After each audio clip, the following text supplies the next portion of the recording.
Hey again, everybody. Welcome to another edition of Wheel of Albums. I'm Justin, along with my brother Adam and our friend Jack. We spin a wheel of the 1001 albums you must hear before you die. And then we listen to that album for the week at least 3 times. Then we get back to you. We let you know if it's an album we think you must listen to before you die, from Robert Dimery's book. This week, the wheel was spun by brother Adam, and he spun 1987's Among the Living by thrash band Anthrax. The wheel gave us Anthrax. Oh no! Not the disease. Oh, thank heavens. The thrash metal band based out of New York. The wheel spun an album I knew this time and was very familiar with. We called it speed metal at the time, and I think it evolved and changed its name to thrash metal. I was really looking forward to revisiting Anthrax and Among the Living. I don't know if my being slightly older changed my opinion over the younger generation of the house, but let's see. Justin, what did you think? I was surprised. I was surprised that Anthrax was on the 1001 albums you must hear before you die. I'm familiar with some of their stuff. I'm sure somebody let me borrow this cassette back in the day. I remember live versions of Caught in the Mosh and I'm the Law from the I'm the Man EP. I'm familiar with Persistence of Time. Yeah, I'm sure I've heard this before. I haven't listened to it for a long time. I haven't thought about Anthrax for a long time. So I'm curious to get into this thing. With Among the Living, it's not the first time I've heard it. I actually listened to it about a year ago. All right, Anthrax, do I like you or not?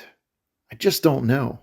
Do I like thrash metal or not? I just don't know. Let's dive back in and try to tackle whether or not this is an album you need to listen to before you die. My personal opinion from before about Anthrax, from what I remember of them in the 80s, is they were goofballs. The I'm the Man song made me always think of them as like the metal Beastie Boys in a way. And then they topped it off a few years later when they got together with Public Enemy and did their version of Bring the Noise, which I enjoy that all and everything. So really paying attention to Among the Living like I have been tasked to do for the last week. The first thing I zeroed in on, the topics of this album are all over the place. Songs about Stephen King, Judge Dredd, about John Belushi, titled the same thing as the National Football League, Cheeky Boys. And then at the same time, you have songs about the plight of the Indians, which I already knew that song from their video, and lead singer Joey Belladonna with the headdress on in that video back in the 80s. And then the same with One World that comes after it. Guys, these guys are all over the place. Scotty and the lyricist here, what do you guys think about the different themes that he brings? Something special about Anthrax was their sense of humor, that they would teeter on being a novelty act. But there was some humor in the songs, and there was some jokes, and to let you know, you didn't have to be a depressed teen to enjoy speed metal or thrash metal. Black Friday, Woke Up Dead.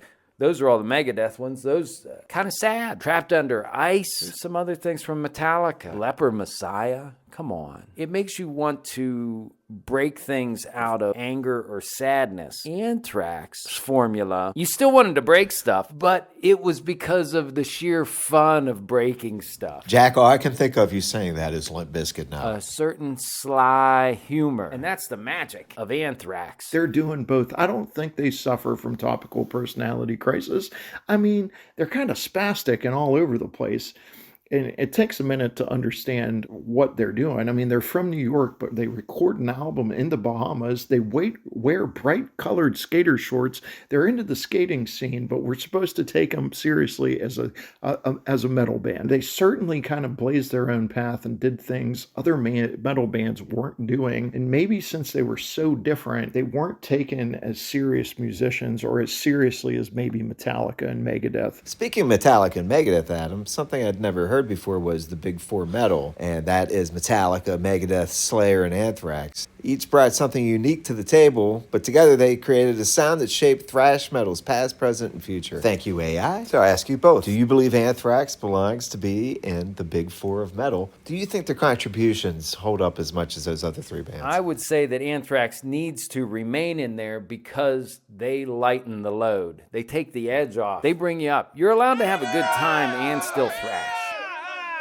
Anthrax always seems like the quirky younger cousin you have to put up with at Thanksgiving at the kids' table. And you kind of look at them like, yeah, you're a bit weird. But as you grow up with them and you eat year after year at Thanksgiving, you realize that weirdness grows on you. And you realize they are really quick-witted. They have a great sense of humor, and they're wicked smart. So let's give them a half for their music, a quarter for their sense of humor and their pop culture references, and a quarter for Scott Ian's goatee. I think Anthrax absolutely needs to be on the big four of metal. Again, through the research, was one of their guitar techs or something had fallen into the crowd and then got injured, and then they were talking to him later, and he goes, oh, I had just gotten caught in the mosh. Scott Ian and Charlie just said that phrase stuck in their head, and then boom. So their humor, their nerd and Stephen King fandom, I think, brings in a different crowd to this genre of music. And then the I'm the Man single or cassette that came out later that year put them over the top to let you know that they were really funny, especially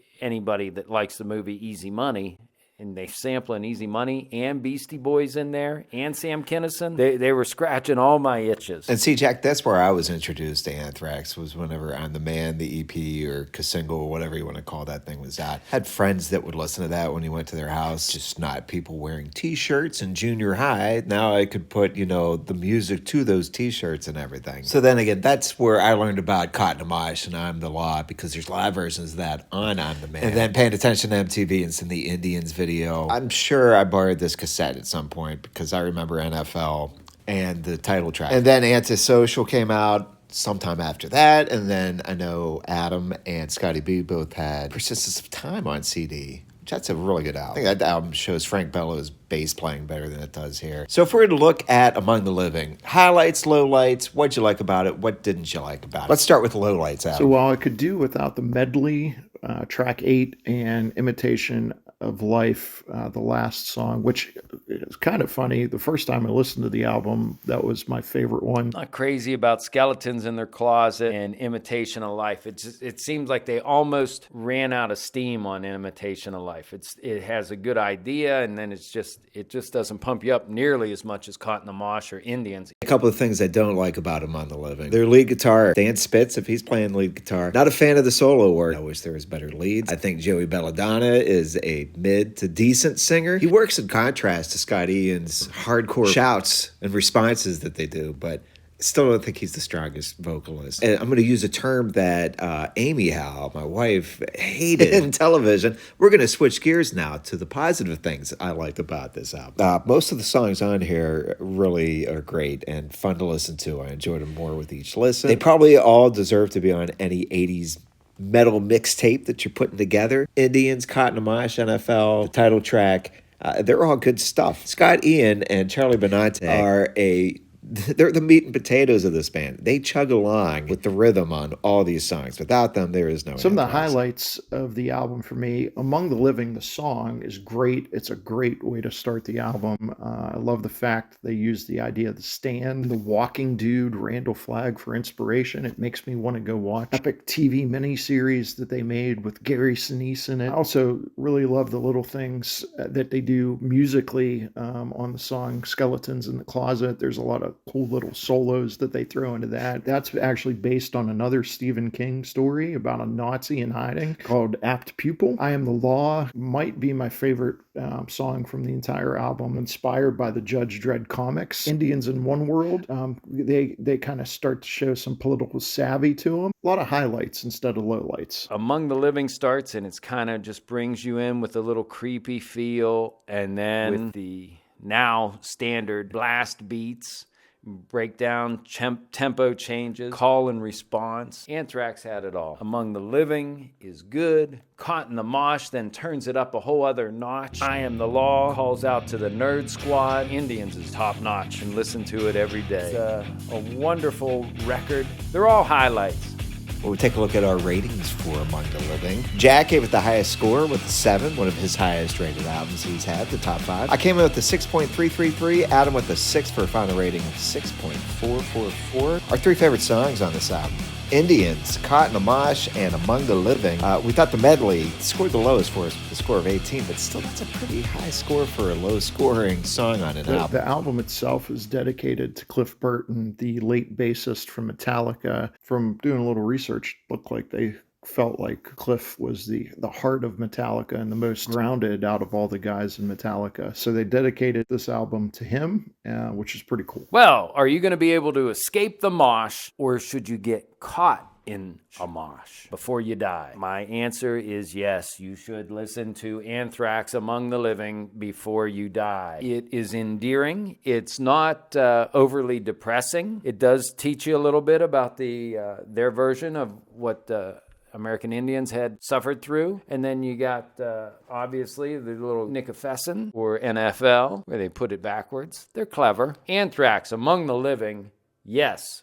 This is an album you must hear before you die. Robert Dimery got it right this time. Should we get caught in a mosh while we're among the living? I was fully prepared to say no, but upon further review and further listens, I've switched it up, and I say absolutely, you must hear this while you're among the living. Look, I don't know much about thrash metal, and the idea of getting caught in a mosh scares the heck out of me. When you find out that 6 out of the 9 songs on the album are staples of every live set that they do, you got to check this album out. It's the one that you probably have to listen to. So go out there, wear some brightly colored surfer/skater shorts, and get yourself caught in a mosh at least once before you die. Going into this after the spin, I went in thinking there's no way that Anthrax has an album that you must hear before you die.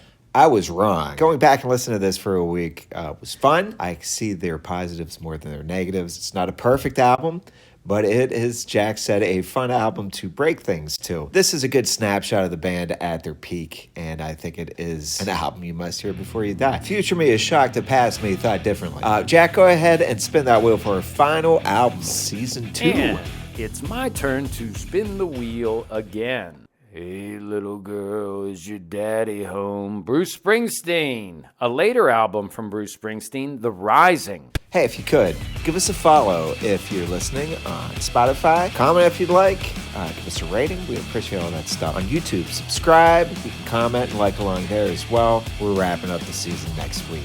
Before we go, I always have tons of stuff left behind. I feel bad about it on the cutting room floor. In Anthrax style, it's something I'm sure they appreciate. I'm going to get everything that Jack and Adam touched on that did not make this episode in the next 50 seconds. See you next Scott week. Ian's goatee has grown and changed over time. He makes a pop culture or a political reference in a song that he's written the lyrics to. I've seen Anthrax a few times, and we see him at Riot Fest thing, and then Joey Belladonna just yells out in the audience, he goes, hey, if you got a joint, light it up.